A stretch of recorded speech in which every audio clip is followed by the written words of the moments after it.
जिस दिन सड़कें सुनसान हो जाएंगी, उस दिन संसद आवारा हो जाएगी। ये बात कहा है डॉक्टर राम मनोहर लोहिया ने, जो एक स्वतंत्रता सेनानी और एक समाजवादी नेता थे। उत्तर प्रदेश के एक छोटे से तहसील अकबरपुर में वो पैदा हुए, जो पूर्वांचल रीजन में आता है। और आज मेरा वीडियो, जैसे कि आपको पता है, सेकंड पार्ट है स्टेटहुड डिमांड का। तो मैं बात करूंगा पूर्वांचल की। आज पूर्वांचल पे हमें बात करने की ज़रूरत ही क्यों है? क्योंकि आज हम दो चीज़ों से बहुत ज़्यादा सफ़र कर रहे हैं। First is economic disparity and second is political representation. हम इकोनॉमिक डिस्पैरिटी की बात करते हैं।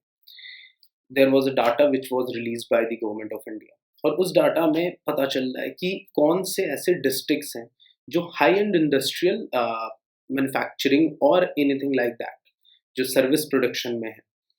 तो आज उत्तर प्रदेश, जिसके पास कुल 80 लोकसभा सीटें हैं, उसमें से पूर्वांचल एक रीजन जिसके पास 26 लोकसभा सीटें हैं और डायरेक्टली इनडायरेक्टली वो 32 सीटों पे इन्फ्लुएंस डालती है। उसके पास विधानसभा की 156 सीटें हैं, उत्तर प्रदेश विधानसभा की। और और हमारे पास इंडस्ट्रियल डिस्ट्रिक्ट्स कौन से हैं? केवल 4। कौन कौन से? रेणुकूट, वाराणसी, मिर्ज़ापुर, लखनऊ। तो ये थोड़ा-सा तो इंक्लूसिव ग्रोथ की बात नहीं करता। जब हम बात इंक्लूसिव ग्रोथ की है, तो हमें समझना पड़ेगा इंक्लूसिव ग्रोथ क्या है। इंक्लूसिव ग्रोथ इज़ आइडिया जहाँ पे हम एक इकोनॉमी को बढ़ाने की बात करते हैं over production, sustainability and social inclusion. इन तीनों चीज़ों की एक बहुत कमी हमें पूर्वांचल में देखने को मिलती है। जब हम पॉलिटिकल रिप्रेजेंटेशन की बात करते हैं, जो हमारा मेन एजेंडा है, वो पॉलिटिकल रिप्रेजेंटेशन समझने के लिए हमें केस स्टडी देखना पड़ेगा। सबको पता है कि एक डिस्ट्रिक्ट है, उसकी एक लोकसभा सीट होती है। बनारस एक डिस्ट्रिक्ट जिसकी लोकसभा सीट जो है वो वाराणसी है। अच्छा, वहाँ से सांसद हैं देश के प्रधानमंत्री श्री नरेंद्र मोदी जी। ठीक है। पर बहुत कम लोग शायद ये बात जानते हैं कि एक ऐसी लोकसभा सीट भी है जो बनारस, गाजीपुर और आजमगढ़ मिलके बनी है। उसका नाम है लालगंज सीट। एक लोकसभा सीट है, मतलब बनारस डिस्ट्रिक्ट के रहने वाले लोग इस सीट पे जो कैंडिडेट खड़ा है उसको वोट डालते हैं। ओके, मे बी ये एक एक्सेप्शन होगा। तो एक और सीट है सलेमपुर सीट, जो देवरिया और बलिया उससे मिलके बनी है। मतलब ये जो सीट बन रही है लोकसभा की, ये 2-3 डिस्ट्रिक्ट्स के कुछ-कुछ विधानसभा काट के एक नया लोकसभा का सीट बनाया जा रहा है। और ये सिलसिला आज का नहीं है, ये सिलसिला बहुत पहले से चल रहा है। जब पहले चुनाव हुए देश में, तो ये करना ज़रूरी था, क्योंकि हम लोग गुलाम थे, हम लोग अंग्रेज़ों के गुलाम थे, उससे पहले हम लोग मुगलों के गुलाम थे, और एक लंबा सिलसिला चल रहा था। पर जब देश आज़ाद हुआ, और देश आज़ाद होने के आज पोस्ट 7 डिकेड्स, हम लोग क्या उन सीट्स एक रिप्रेजेंटेशन अपने प्रदेश में और अपने रीजन में नहीं ला सकते थे? डिस्ट्रिक्ट बनाना is not a big deal. According to the Indian constitution, the state government have power to make panchayat, tehsil and district for 2 reasons. The first reason is for the decentralization. Decentralization की जब हम बात करते हैं, तो ये डायरेक्टली इनडायरेक्टली एडमिनिस्ट्रेशन के अंदर आता है कि किसी भी form of administration is incomplete if we are not serving the justice. और इतनी बड़ी पॉपुलेशन जब हम एक डिस्ट्रिक्ट के अंदर डालेंगे, तो रिप्रेजेंटेशन जो रेशियो है वो बहुत ज़्यादा हो जाएगा। और दूसरा था इंक्लूसिव ग्रोथ, जिसकी मैंने पहले पॉइंट में बात की, जब हम इकोनॉमी को समझने की कोशिश कर रहे थे। आज के समय में हमारे पास लोकसभा की 3 सीटें हैं जो डिस्ट्रिक्ट ना होते हुए फॉर दी पॉलिटिकल बेनिफिट बनाई गई। आज जब हम अपने डिस्ट्रिक्ट्स की बात करते हैं, और इसे हम इकोनॉमी में भी जोड़ना चाहेंगे, जैसे गुजरात के पास अमूल है, जैसे पंजाब के पास वेरका है, वैसे उत्तर प्रदेश पूर्वांचल के पास ऐसी कोई डेवलप्ड कॉरपोरेशन नहीं है जिसे हम फ्लॉन्ट कर सके, जिसे हम प्रमोट कर सके। जब वाइट रेवोल्यूशन आया था, जैसे सबको पता होगा, white revolution was among the most praise revolution of India. जब वाइट रेवोल्यूशन आया, तो उस समय Uttar Pradesh was the third contributor for the white revolution. and in Uttar Pradesh, Purvanchal region was the highest contributor.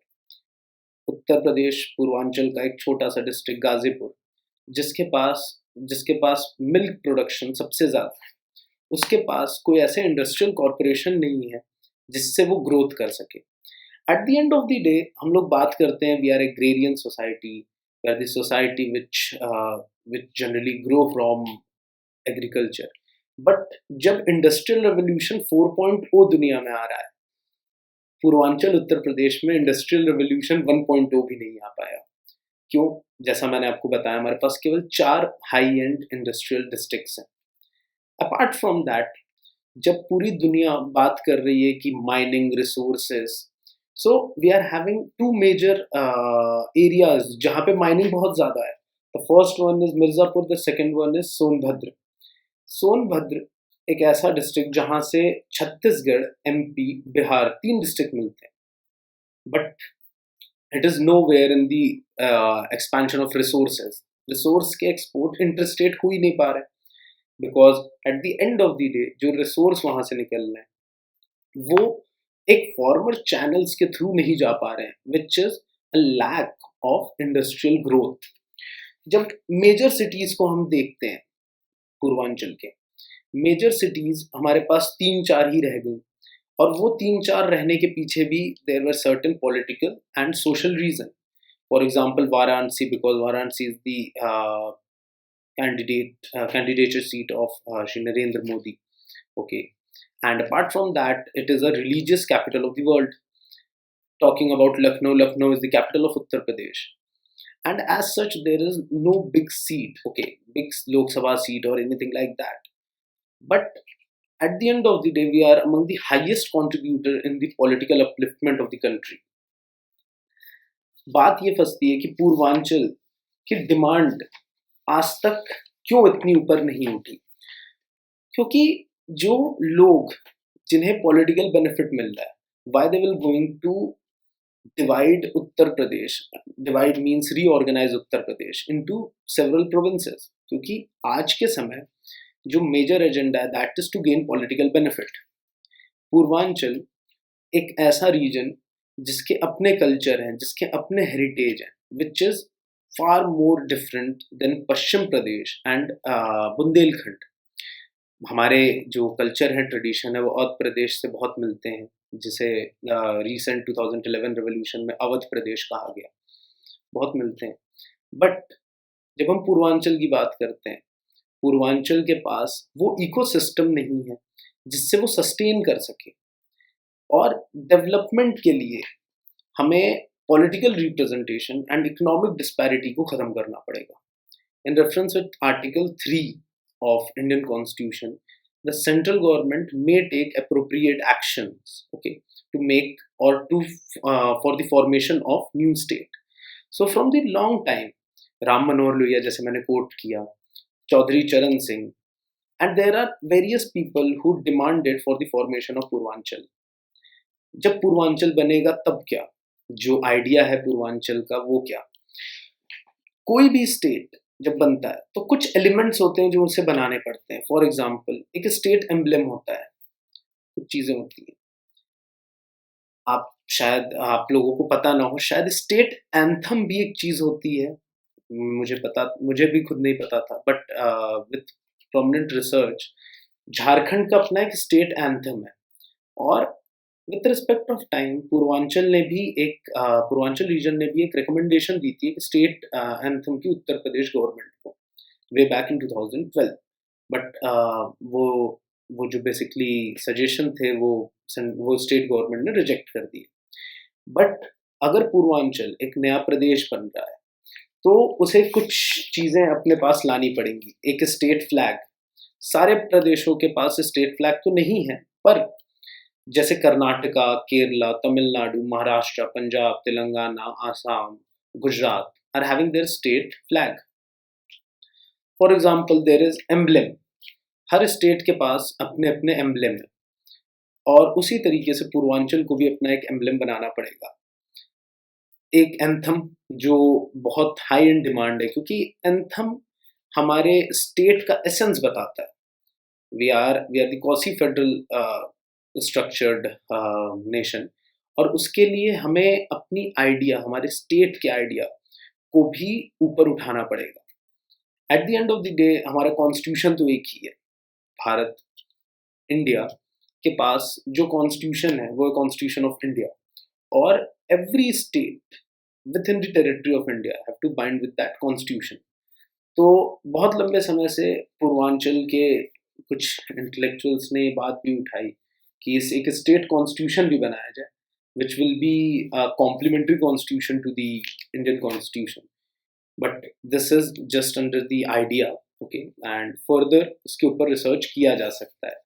But what about the representation of the people? आज के समय में जो representation है that is the major aspect, और लोकसभा चुनाव 2024 में आने ही वाले हैं हमारे, और उन चुनावों में उन सीट पे, जो लोकसभा सीट जो एक डिस्ट्रिक्ट भी नहीं है, उस पे भी चुनाव होंगे। जैसे ये एक एडमिनिस्ट्रेटिव फेलियर है। इलेक्शन कमीशन जनरली ग्रांट कि एक कैंडिडेट अपना नामांकन, मतलब अपना जो इलेक्शन बॉन्ड है वो कहाँ भरता है। तो let's take an example of Salempur. Salempur एक तहसील है जो एक डिस्ट्रिक्ट नहीं है। उसके अंदर कुछ विधानसभाएं देवरिया की और कुछ विधानसभाएं बलिया की। तो जो सलेमपुर से सांसद चुनाव लड़ने जा रहा है वो अपना बॉन्ड कहाँ भरेगा, वो अपना नामांकन कहाँ करेगा। ये major questions are under the idea of administration. Okay, so the idea from Joseph Philip, the well known political analyst, उन्होंने बताया कि the decentralisation power always lies with the people. And जब आज हम एक पॉलिटिकल रिप्रेजेंटेशन की बात कर रहे थे, we have to be stick towards the idea. और आज पूर्वांचल में जितने भी लोग हैं, at the end of the day making it at a separate state, reorganization is something else, but एक डेवलपमेंट और एक रिप्रेजेंटेशन, ये दो मेजर चीजें आपको अपलिफ्ट करने के लिए। डेवलपमेंट किसी भी फॉर्म में हो सकता है, इकोनॉमिक डेवलपमेंट है, सोशल डेवलपमेंट है, but at the end of the day a development should prevail. सो ये मेरा एनालिसिस था पूर्वांचल के ऊपर। फर्दर अगर पूर्वांचल एक स्टेट बनता है तो उसका स्टेट एंथम क्या होगा, उसका एम्ब्लेम क्या होगा, उसका फ्लैग क्या होगा। तो very shortly I'm making a document of it, and I will definitely share that document on the page, on the YouTube page, so you guys can easily access that document and you guys can get an idea upon it. So stay tuned. We'll meet you in my next video. Thank you.